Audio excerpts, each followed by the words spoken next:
जय श्रीमन्नारायण। सम्पूर्ण भक्त भागवतहरूमा चाहिँ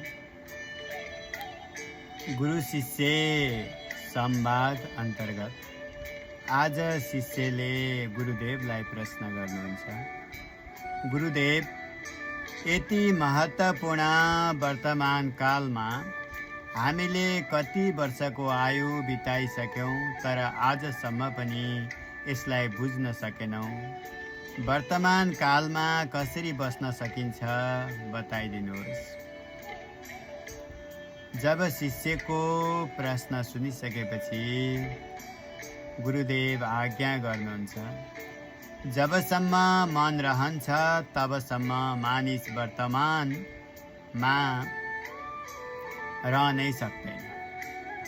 किनभने मनको निर्माण नै कि भूतलाई लिएर बनेको हुन्छ कि त भविष्यलाई लिएर बनेको हुन्छ। वर्तमान काल त शुद्ध चैतन्य शाश्वत आनन्दले बनेको हुन्छ। जसरी योग शास्त्रले इडा र पिङ्गला नाडीको बिचमा रहेको सुषुम्ना नाडीलाई प्रशंसा गरेको छ, यसै गरी भूतकाल र भविष्यकालको बिचमा रहेको वर्तमान कालको महिमा पनि अनन्त छ। सारा षड दर्शनले यही वर्तमान काललाई नै लक्ष्य गरेर उपदेश दिइरहेका छन्। जो वर्तमान कालमा स्थित भएर रहेको हुन्छ ऊ नै साँच्ची भावमा रहेको हुन्छ। वर्तमानमा स्थित हुँदा द्रष्टा हुन्छ र यो द्रष्टा जब भूत वा भविष्यमा जान्छ तब कर्ता बन्न जान्छ। मानिस कहिले पनि कर्ता हुन सक्दैन। कर्ता त त्रिगुणात्मक प्रकृति हुन्छ। यो प्रकृति कहिल्यै पनि वर्तमानभित्र पस्न सक्दैन।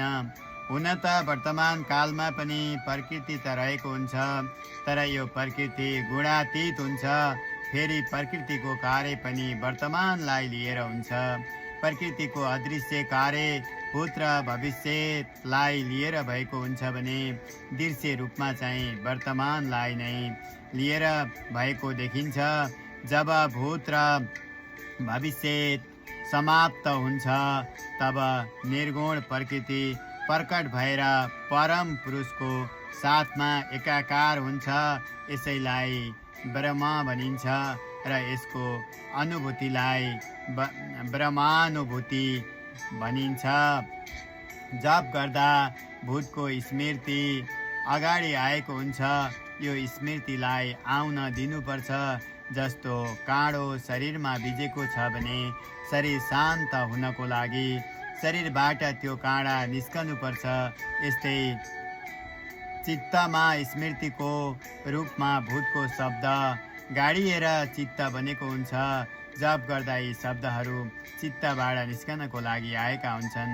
यसैले जप गर्दै जानुपर्छ र मनमा जे जति कुरा खेल्ने हो खेल्न दिनुपर्छ। मात्र मुखबाट मन्त्र प्रकट भइरहोस् र हातले माला घुमाइरहोस्। साधारण मानिसको भूतको स्मृति नआएपछि भविष्यका कल्पना आउँछन् भने साधकको जब भूतको स्मृति हट्छ तब विशुद्ध वर्तमान काल प्रकट हुन्छ। यसैलाई ध्यान भनिन्छ। मानिसको प्रकृति नै समाधि स्वरूप छ, तर स्मृतिको कारणले ध्यानको अनुभूति भएको हुँदैन। भूतको स्मृतिले नै भविष्यको योजना बनाएको हुन्छ। यदि भूतको स्मृति नहुन्थ्यो भने भविष्यका कल्पनाहरू पनि हुने थिएनन्। यो संसारमा जति पनि आविष्कारहरू भएका छन् ती सबै भूतको स्मृतिबाट भएका हुन्। जय श्रीमन्नारायण।